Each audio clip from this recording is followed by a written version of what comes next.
Alright, welcome everyone. We're Semblance of Sanity. I'm Caleb. I'm Jacob. And we're here, of course, for Made in Abyss. Episode 7. Woo, So this should be the conclusion to the Part 2. first part thing. Seeker's Camp. Yeah. Ozen the immovable. Ozen the creepy with possible monster thing. Yeah. Or is a monster thing, who knows. So is it Child or Ozen herself? I think the child is I think they're more both likely equally possible, but I have no idea. I love the idea of what's his face is basically being forced to be her replacement for a child that she lost potentially, but we don't even know that she lost a child. So that was our speculation, but we know that she lost something probably, or right. And I want to say there was something about saying like I would still have that kid or whatever, what have you. But that's a little bit of speculation. So let's save that for the end because we might get some extra context here. Exactly. So without further ado, let's get into this episode and see what happens. Oh, what? Whoa. Those are all white whistles. Holy crap. Jeez. Whoa. Holy crap. Oh, okay. What? あくまで噂だぜ、噂。ただ一つ確かなことは、そういった噂は50年も前からささやかれている。50 years? How old is she? This is seeming more like a vampire. 50年も前から白笛だったってこと？まさに不動教だな。すごい人だよ。And that means we have a white whistle that uses armor. 本当それぐ。もしもの時、守ってやれるのはお前だけだ。なんだ？この四角いのは。It's whole. Yeah. It's not cracked. Okay. 呪いよけのカゴ？半分あたり。Oh. What? What? 呪いよけの Okay. 真相から上へ渡りができない生き物をこれに入れて引き上げると上昇負荷を受けずに死ななかったからそう呼ばれてた。君死産だったんだよ。ライザから取り上げた時もう死んでた。 Oh no way. Okay. 邪魔くさいからこの中に突っ込んだら昨日懐かしくなって試しに晩飯に使う肉を入れてみたんだけどさ、それが走り回って逃げるんだ。 Whoa. Okay. 動かなくなってさ、半身の方はまだ動いてたとはね。 Yeah, that thing. ねえ、君はいつまで持つのかな。 Jeez. それとさ、あの時動いた君も昨日入れた肉もなぜかアビスの中心に向かおうとしたんだよね。 Oh crap. 君なら知ってるんじゃないかな。君もあの肉と同じなんだろう。 Oh, that is creepy. Oh my gosh. Okay. そろそろ分かってくれたまえ。 Yeah, that brat's still 私は alive. 君が嫌いなんだよ。 Yeah, good. Good なん job, だ Greg. ね、オーバードの少年。あんたの話はとても興味深いが、これ以上リコを傷つけないでくれ。 Yes. いいから Well 何 said. でも大人 That's げない right, ぞ。 Greg. オーゼン。 Wow. Well Well said. done. よく言われたよ。ねえ君、神様って知ってる？ Oh. 急に何を言い出すんだ。Yeah. この人たちはね、あまり神様を信じないのさ。 Right. We believe in something 代わりに else. 何を信じている Yep. のかわかる？それはここ。 Yep. この Yep. アビ Yep. スそのもの Yep. さ。奈落の底は未知だからこそ恐れられる Yes. からこそ Exactly. あり得るんだ。 Yep. 簡単に言って帰ってこれたら異物の価値もアビスの信仰も足元から揺らぎかねないのさ。君、記憶をなくしてるんだってね。 Oh crap. いや、本当によかった。思い出す前に処分しておかないとな。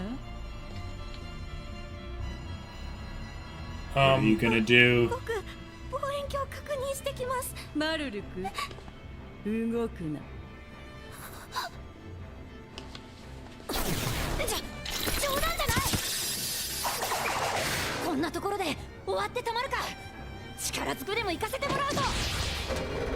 行かせてあげる。Yeah. 動かなくなった後でね。全 Jeez. く止められない。試してみようかな。 Yep, this, crap. uh-huh. Jeez. Oh my god. 床よりよっぽど頑丈だね。あと何回行けるかな。やめて。レグが壊れちゃう。邪魔だよ。Oh! Oh! No, you did not! Killer. Lasers to the face. リコ。 Jeez. Those moves, man. Reg's got the. 躊躇でき You る have わけ to じゃない。 destroy you, 本気で行かねば。 destroy your home, yeah. シーカーキャンプごと Oh, に Yeah. crap. Yeah, I know what he's thinking, yeah. Mhm. 絞れ。細く Oh, 鋭く。 jeez. She is 大 terrifying. 人形のくせに呼吸も瞬きもするね。そんなんじゃ獣にも狩られるだろうに。ねえこれ Oh. 当たったらどうなるのさ。試してみよう。 No! No, you did not!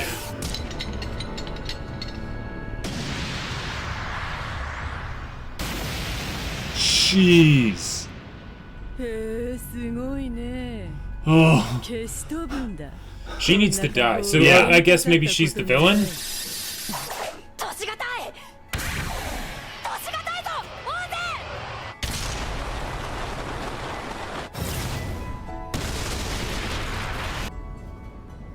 ン。 Oh, she is a creature. なんだその腕は。健康の Oh, 秘訣だよ。 crap. 人のことを Okay. とにかく言う割によっぽど人間離れしているぞ。オーゼン。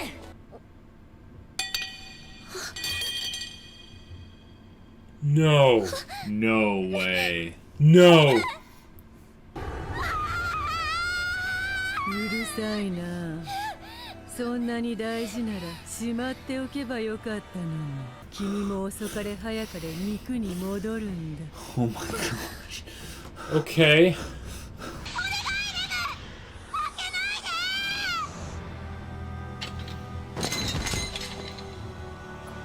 リコは Oh! Oh my ダ gosh! メだね。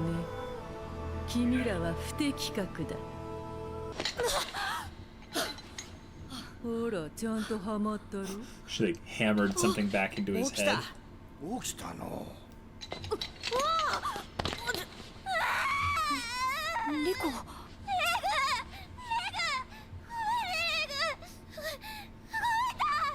彼らが何一つ正しく判断できない中で友人を助けるため最良の行動をしたね。命令に背いた罰として後で裸ずりだね。 Jeez.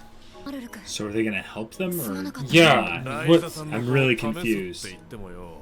やりすぎだよな。どういうことだ。そのまんまの意味さ。今までのあれが演技だとで Oh も。 hell no. 本気さ。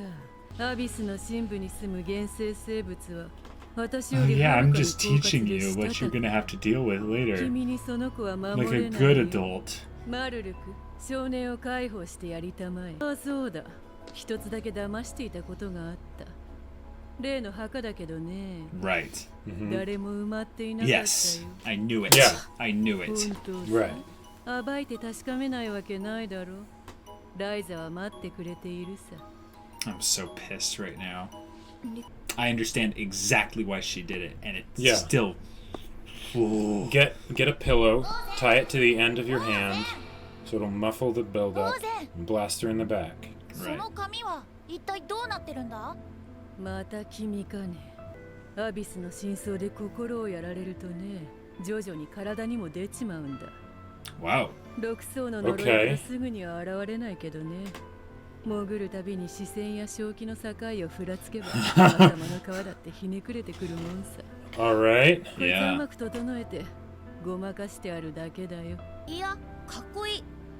Watch, その that's her 傷は mom. 心折れよう No, that's- と奈落に挑み続けた Oh, 不屈 you're の right. 証だ。 Because of her age. 動かざ Yeah. るオーゼン、本物の白笛だ。なあ、 Yeah. あんた私の師匠にならない Yeah, it is. Yep.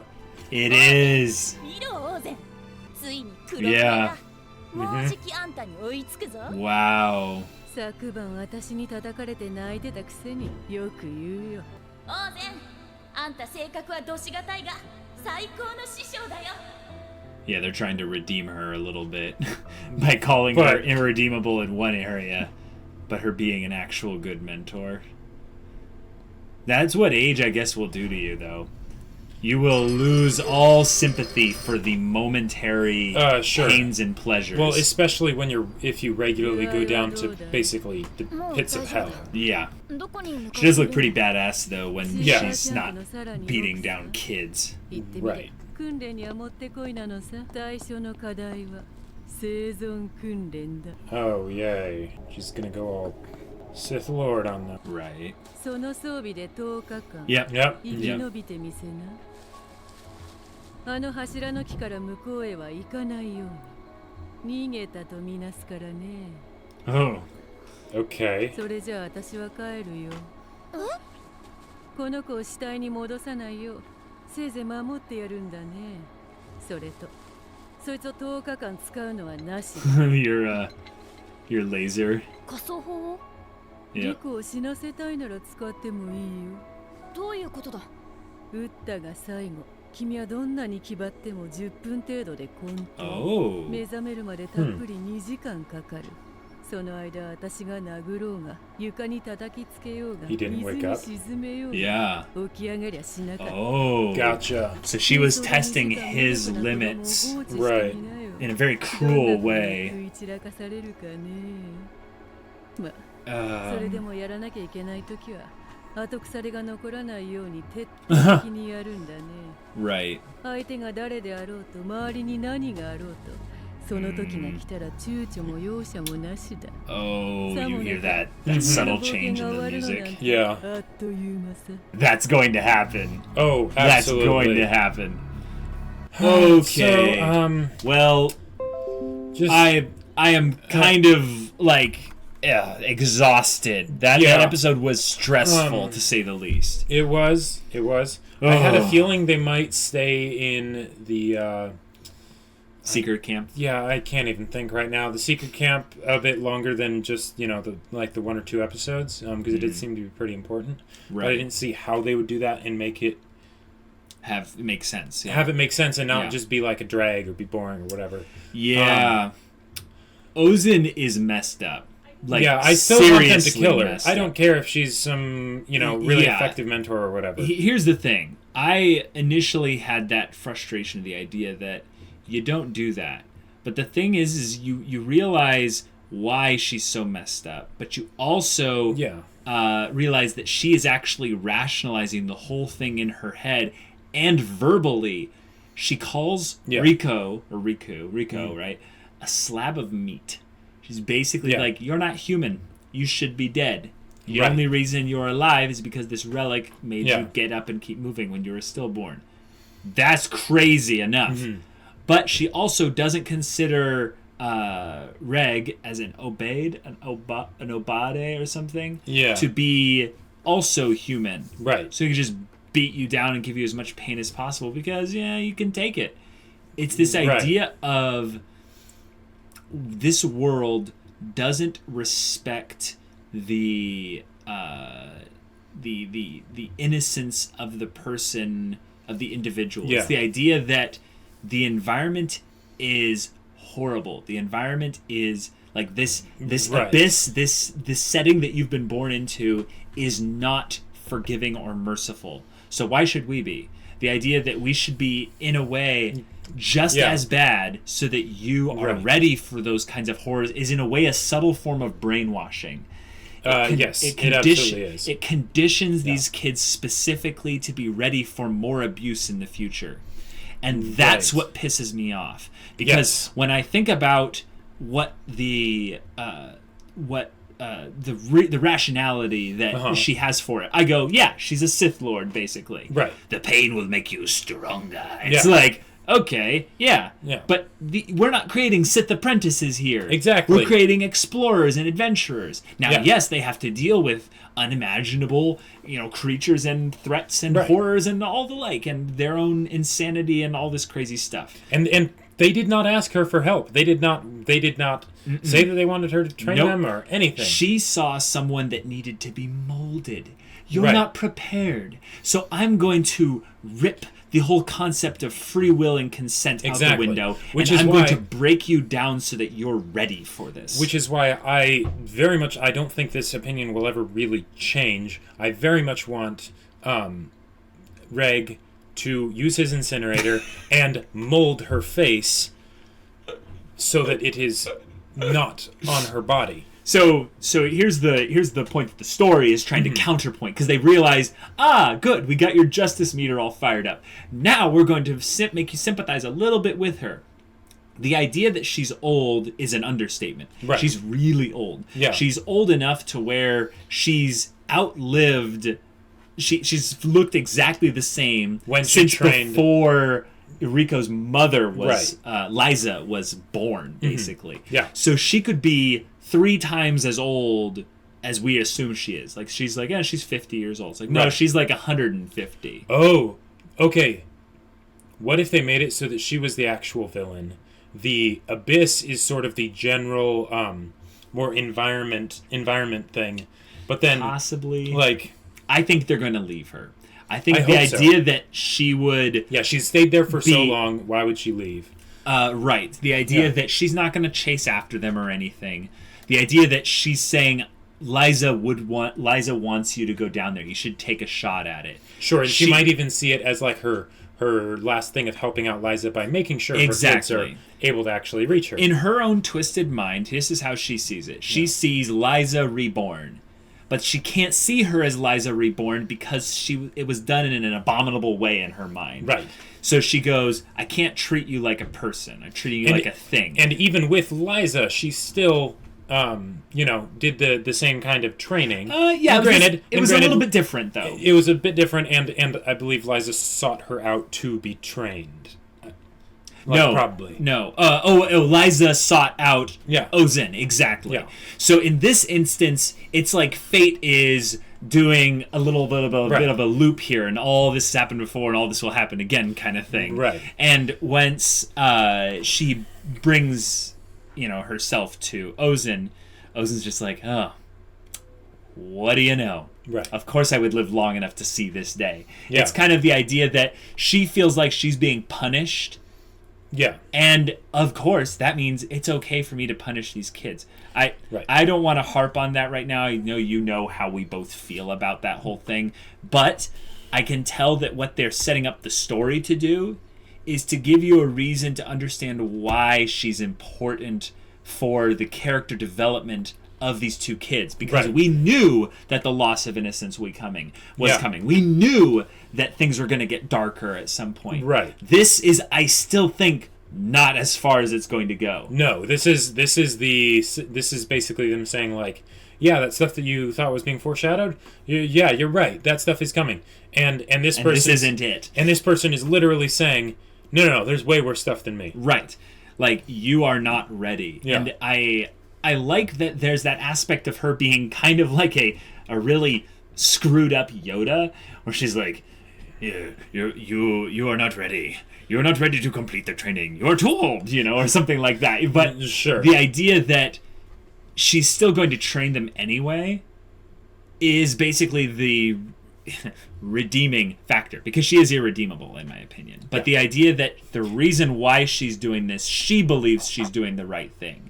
And as long as she believes she's doing the right thing with actually helping them towards their goal, she will no longer be a true antagonist to them. So that's why I think, no, she's not going to be the main antagonist of this story. Yeah. She is very much a mini side story, 2 or 3-parter. It's the thing that we were talking about, where she's going to be an antagonist in the sense that she's going to be, hindering them. Right. A distraction. A distraction. They'll have to spend some time with her, unfortunately. But they will be she'll be an instigation for their development towards whatever story happens in the future. Yeah, and it sort of follows also with the idea that she's not really on their side, but she's not against them either. Right.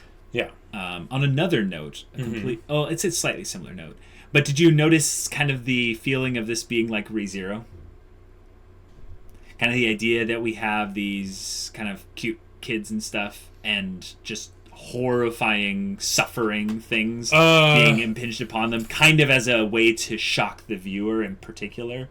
Yeah, possibly, except that I would say it's different. It's definitely different. But I would say that I can see the similarities in the way that it pisses me off. Well, and you also have the positive person with no powers, and then you have the friend who has all the powers really, and is constantly needing to defend them.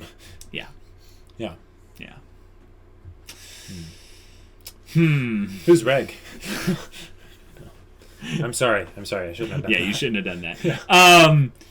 Okay, but I just wanted to bring that up really quick. So, question I have is the next time this happens, the next time we have like a really horrible thing happen to them where they get physically like brutalized in some way, or at the very least Reg gets very hurt, or God forbid, freaking Rico gets hurt. Like, really badly. I think my heart stopped when she like backslapped Rico against the wall. I was like, no, you did not. Okay, and one of the things that I want to say that I commend them for doing is making it so that if you have someone that strong, right, and you actually backhand someone, and they actually are moved by it, right? There's going to be blood. They are going to be very badly hurt. Yeah. Humans are fragile, very creatures. fragile, and very that fragile. was that. While I absolutely could not stand the fact that she was actually doing that, she did it. Yeah. It made me glad in a way, because it basically said this world is going to be dangerous and have that feeling of like real danger, right? Yeah. Because that's one of the things that I was a little bit worried about when they're building up this abyss to be this crazy, like, terrible place that they have to keep going down in the depths to, and they're still just kids, Yeah. How they're basically going to reconcile that problem. We now know. Yeah. They won't have any problem with that. Right. The artifact being used by other people to bring people up to shield them from the curse is actually not true, because it also brings things to life. Yeah. It's like an incubation chamber almost. Like, right. So what is Rico running off of? Like, how is she alive? I don't know. See, that's where I think that there's the aspect of it where it is like, magical and stuff like that. But I feel like because it's such a perfect cube and all this other stuff, and it has all this, it's lending more to the sci-fi. It's lending more actually to the sci-fi elements. Well, and I would agree with you, except for the fact that we saw the designs of all those different White Whistle people, which were awesome designs, by the way. Right. Even though I hate to say it, for what's her face, the person I want dead. But Ozen, yeah. Yeah, you don't have to remind me. But we saw the robot space one. armor robot looking person, which gets me very excited because, as you know, I love the whole idea of armor and people that wear armor, especially when it looks really cool. The thing I'm wondering is that like stuff that White Whistle recovered in the depths? I think so. I think that is more credence to the ancient civilization side of things. That's true. And the idea that something wiped them out. Yep. And people just have been on a consistent bit, like, coming back and forth. This almost seems like a reverse, like, search for Atlantis. Like, how so?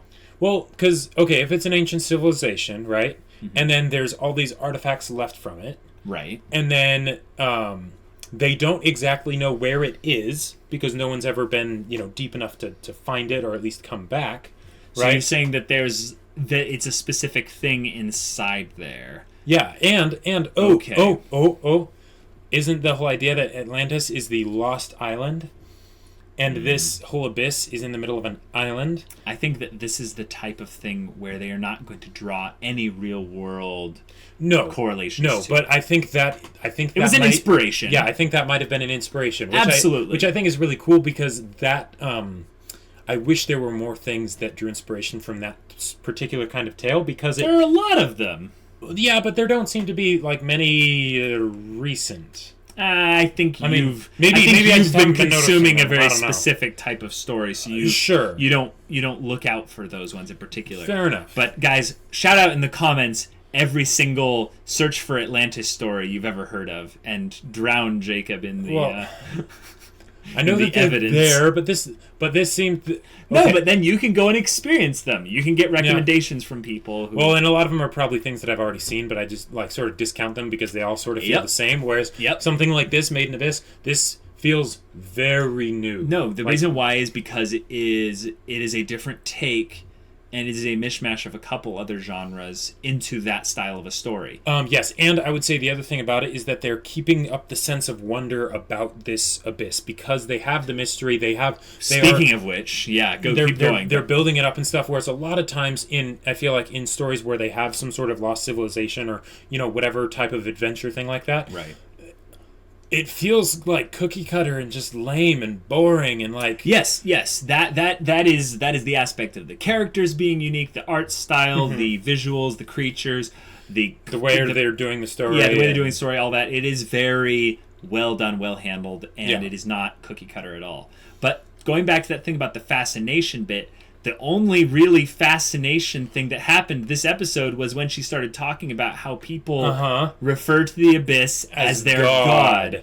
And we talked about that. We've talked about that at least 2 or 3 times. Oh, yeah. The idea that the abyss is an entity based on the fact that that it's unknown. And she's been around long enough, Ozen, to know that the reason why certain things haven't been cataloged is because they want the abyss to be unknown. Right, they want it to remain a mystery. They want it to remain a mystery. They don't want to open the mystery box. Right. So the question is, what mysteries have been revealed to people down below that people up top maybe do know, but they mask it a little bit. Which makes me wonder. I feel like if we went and rewatched... Sorry, I'll let you say it. I just want to say this thing real quick. I'll bet you if we rewatched from the beginning to where we're at right now, we would see a million things that we missed already. Probably. Just with thinking about that in mind. Yeah. Because it makes us think about those things like the hands clasped in prayer things. Oh, absolutely. Or the fact... And I mean, I know this is like a slight thing, but the fact that all the desks in the orphanage were lined up like that's like, okay, this is like this has almost religious meaning, and then okay, this is one of the other things, the torture chambers and stuff like that.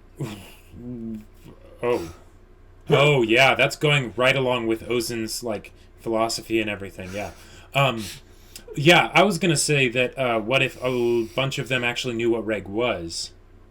And we're basically like leader. Yeah. And basically, maybe that's one of the reasons why he helped them go down there, because he's like, he'll go back down there, and he'll never come back.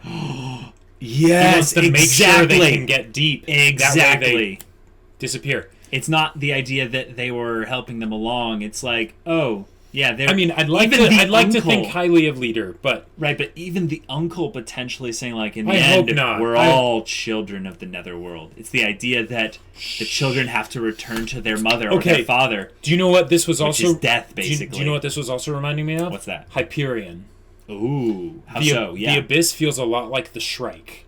Oh, do tell. Like, explain for the people who don't know. Okay, so Hyperion is like a fairly old, at least from our standpoint. It's a really popular sci-fi. Really popular sci-fi book. I haven't actually finished it yet, but it is very dark, and there's this entity called the Shrike, and it's this robotic-looking thing with these glowing red eyes, and it's basically some kind of god of death, and there's people that worship it, right?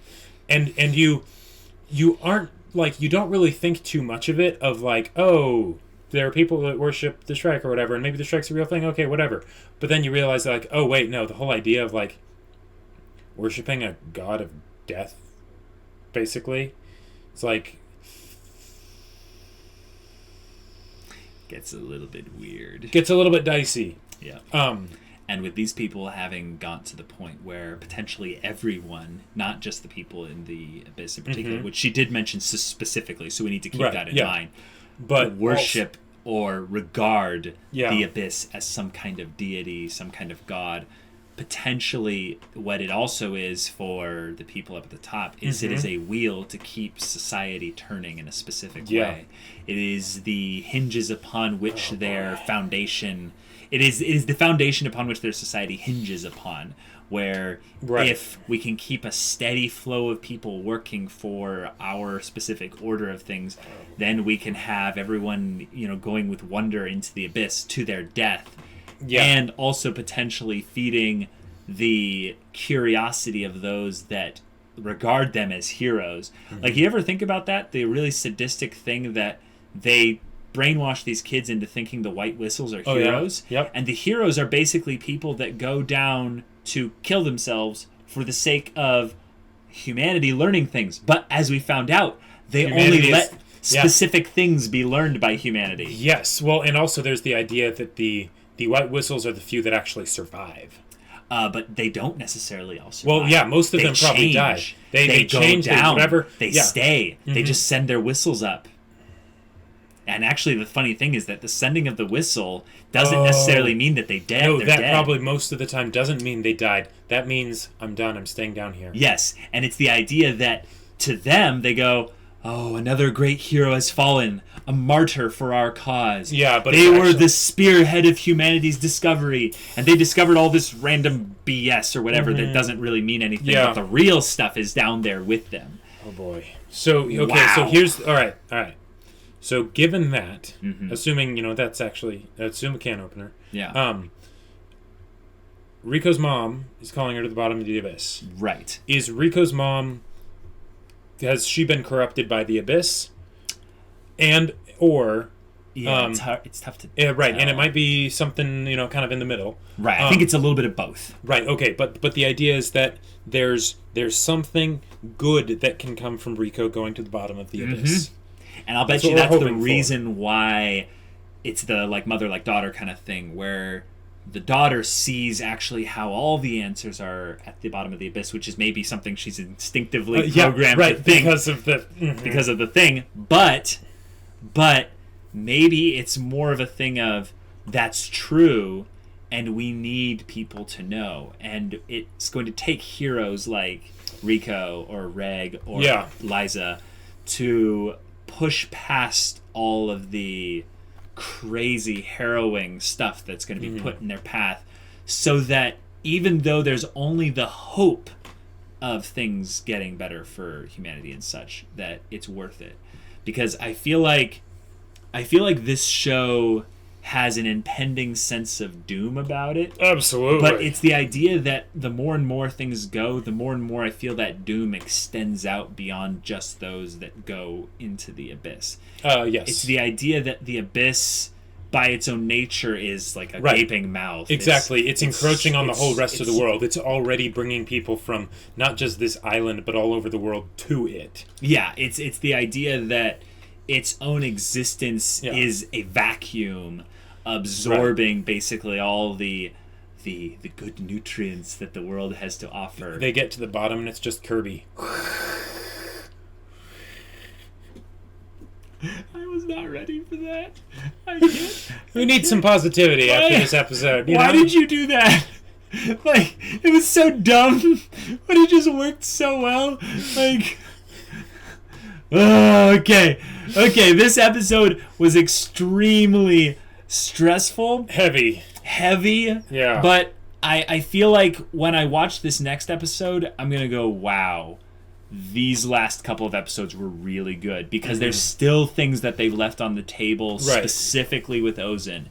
And we could talk about details of my 1,000 whatever studded armor crap in my skin or whatever. Yeah, who cares? Yeah. It's crazy cool, but like, Yeah. you know, whatever. There's all these themes of things that were brought up that Yeah. just means so much going into the future. One of the other things that I want to give a shout out to is that, and again, this goes along with the whole idea of the shroud and the mystery and the unknown, is that Ozen's outfit is pretty cool. And one of the main things that it does is it surrounds her in mystery. It conceals her. Yes. She becomes this towering presence that you don't really see any of. Like even her face, like her whole head, it seems like it's not even there. Right. And that's a really cool visual effect. It is. Like, especially when you're looking at it down from a kid's perspective. exactly. Like then it's like, it. oh, holy crap, she's terrifying. Like, before she looked kind of like, okay, tall, thin, vampire type deal or whatever. But then it's like, oh no, she is scary. Right. And I'd say most of it is, like, now that we've gotten through the physical violence, it's not that she's physically violent. It's the idea of what she believes. And I think this is another thing going forward, is when we see people that are even, like, say we see some sort of human monster hybrid Right, thing, it's more of the mentally dangerous than the... It's the mentally dangerous than the actual physical danger. Yeah. I know that these kids are going to be brought into more physical danger at some point. But I am more worried for the people that move into the uncanny valley thing where they have those smiles and it's like, Yeah. wow, people come here. It's so good to see you. It's like, no, Yeah. run away. No, get out. Everywhere else Absolutely is not. better than here. Yeah. So, this is an intense episode. Right, it's like, can we actually say it was a good episode? It was Yes. an intense episode. We felt things, but... I think in terms of the fact that, like, this show seems like it was made for reactions.